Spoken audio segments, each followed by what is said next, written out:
I think the guys are feeling pretty good, right? We're not happy about giving that one away Saturday. And it's credit to Air Force. They played well.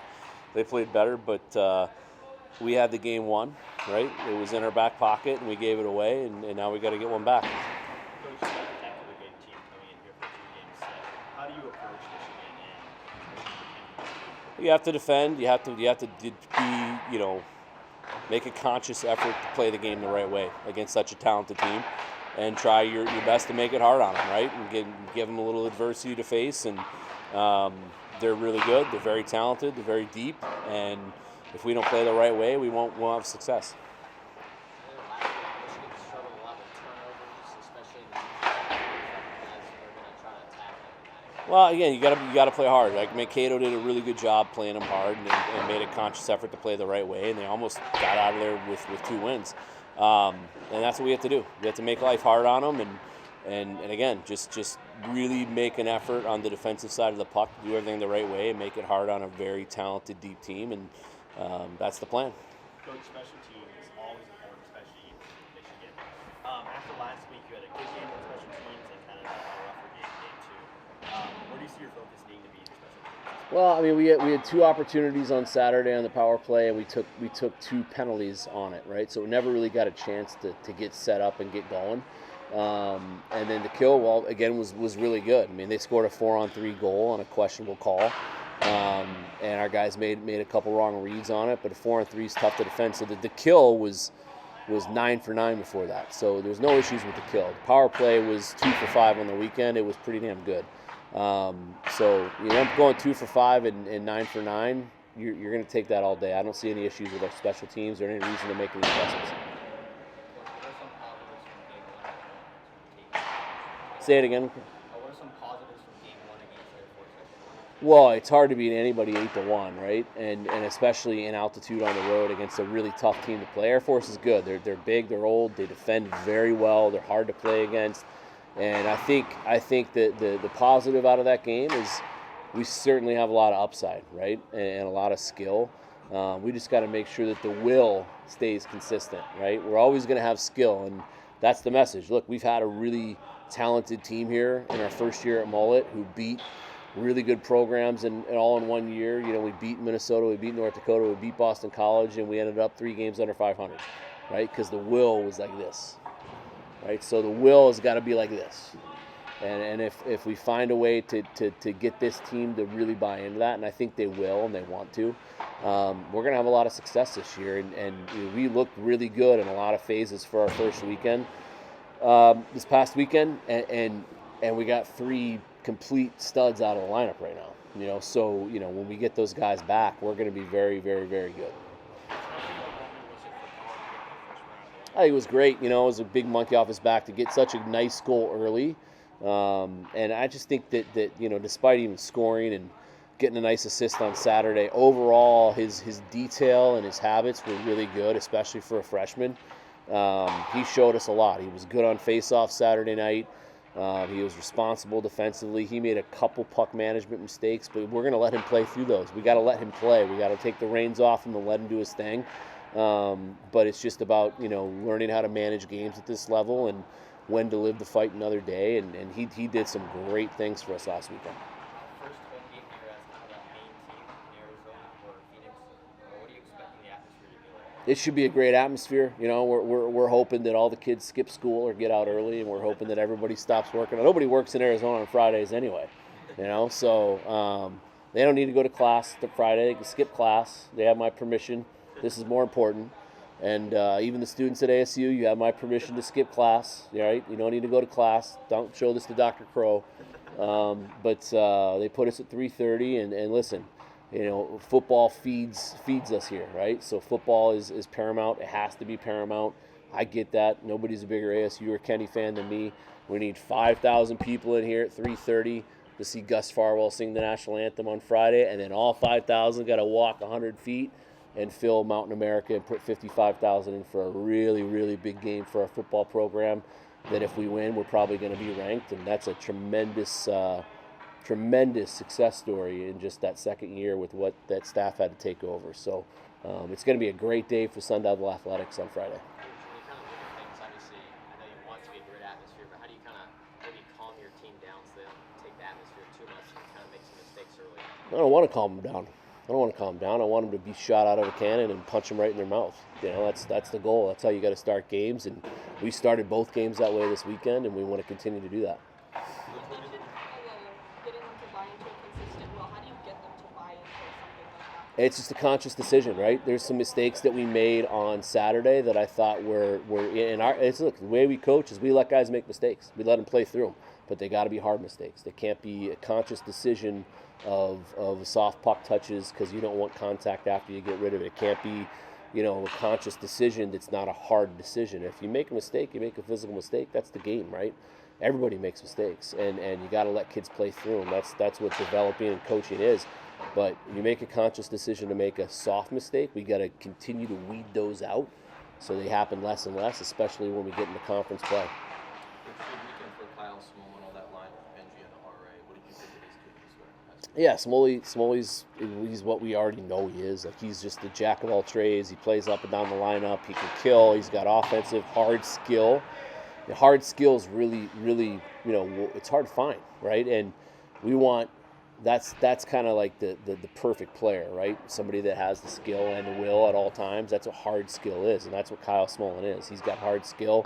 He wins face-offs. He eats pucks. He goes in the net. He pays the price in every facet of the game, and that's why he's probably going to be a captain next year, if not the captain. Going back to Colin Potter, you mentioned before the season started that you wanted to insulate him with experience. Kind of take me through how you guys landed on putting him on a line with Shimmick and Kerwin, and what are your thoughts on how they played this weekend? Two veteran guys. I think they offset each other really well. Potsy is a guy that can fly up and down the ice and create space that way, and he's really smart with the plays he makes when he has the puck. And Kerwin, he could have had 3 goals easily, 3 or 4. And he got a huge one for us. And the kid can skate. He did a lot of really good things. He won more puck battles than anybody on our team this weekend. And that was one thing I really liked about our game is we were almost 60-40 for the weekend on puck battles. And he won more than any. So he was playing hard, made a couple mistakes defensively, learning how we want to play. But overall, I was really happy with him. And then obviously Shimmick speaks for itself. He's a really good, quiet leader. Tons of experience, maybe the most cerebral 200-foot guy we have right now. And it's just a line that fit really well. Hopefully they can keep building on what they started. Coach, but during his time here, how did you see him grow as a player and as a person? He just matured so much as an individual, right? And people want to make a lot out of Timmy not being here and him leaving in the transfer portal. The backstory is really this simple. He didn't know what he was going to do, right? He didn't know what he was going to do by the time our season ended, if he was going to go pro, if he wanted to play college, and I needed to go get a player that a left shot D that could help fill that role and not wait half the summer to on his decision. And we're really close. I'm very close with his family. My daughter plays at his dad's academy for his dad. She's flying out from Boston with his parents. And Timmy will always be a Sun Devil to me. He was a great Sun Devil. He's an awesome kid. And I'll be cheering harder for Timmy all season, minus 2 games. So you saw him really mature? Yeah, he came in as a child, and he left as a man. I think he was a true freshman at BC, right? He didn't really play junior hockey, and he cut his teeth there, and then he cut his teeth here, did some really good things, and then left as probably the most dynamic kid that's ever put on our jersey. And when he pulls his first spinorama and the crowd oohs and ahs, I'm going to be like, yeah, But he's a great kid. He's a great player, and again, we're all pulling for Timmy, with the exception of this weekend. What's having a friends doing this weekend and kind of talking about just the youth of that decor and how deep it is? What do you think?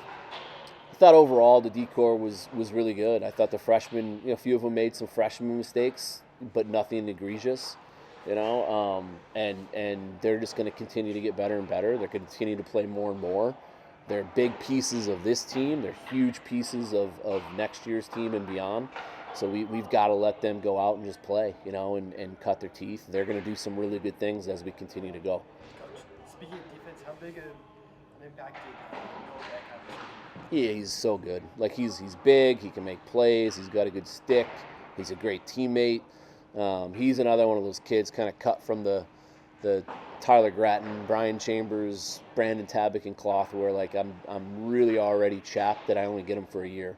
I wish he was here for 4 or 5 years because he's just an awesome kid and makes our program better in every way.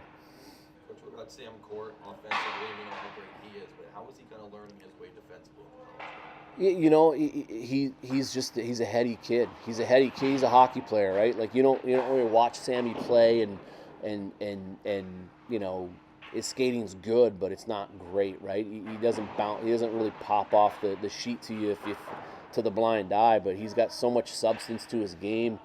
He's just a hockey player. When the lights are on and the puck's dropped and it's game time, he just finds a way to make an impact, and that's why he's been successful up to this point and why he's going to be really successful as long as he's here for the next 4 years. Coach, do you see kind of similar lines being run this weekend as you ran last weekend? Yeah, I don't know. You might see some changes. We'll see. The practice is still, it's got to matter, right? Guys have to perform in practice. We only have 13 healthy forwards, so I don't think you're going to see too much of a shakeup until we get some of those guys back. But the D, we have 8 good D that can play. I mean, Tucker didn't get in this weekend, and he had a good day today, and he's a kid that we know can get the job done. So it's crowded on the back end right now. It's not too crowded on the front, so probably not like an over-sweeping change. It seemed like last weekend you guys had a pretty good day at the face-off circle. What you kind of see there, and how important do you think that is? Well, let's just compete, and our centers did a much better job the second night than the first night. Air Force is perennially one of the top face-off teams in the country. They really pay attention to detail on face-offs. Face-offs are more than just the center's responsibility, and what we need to be a lot better at is being on our toes and coming in and helping. We won some draws, especially the 4-on-3 in overtime that we got scored on. We won that face-off, and their winger beat our D to the puck. So we got to get bumps. We got to compete off the puck on face-offs to get possession and do what we need to do. We're good when we have the puck. The possession game this weekend, we literally dominated. I mean, I think, both nights we had, 5 to 6 minutes more of ozone possession time. So the possession game was really good. Coach Josh Bell named to Utah opening day roster. This came through here. What does that speak for you guys as a program? Well, I think, we're obviously very proud of Josh and proud that he wore our jersey and was a captain here. I think most importantly, it speaks volumes to him. He's the one that did it, not us. He's a prime example of we give guys the tools, we give them the platform to be successful, and it's on them what they do with them, and Josh did everything he could with them and more. And we couldn't be more excited for him and more proud of him, and he just needs that opportunity. And he'll never look back. If he gets the opportunity, he'll just find a way to when decisions need to be made and hard decisions are going to be made. You can't take him out. You just can't. He'll perform. I have no doubt about it. I predicted he'd score in his first game, and he scored 2, and he'll probably score tonight. You watch. I just want to get your opinion on the potential of opening up the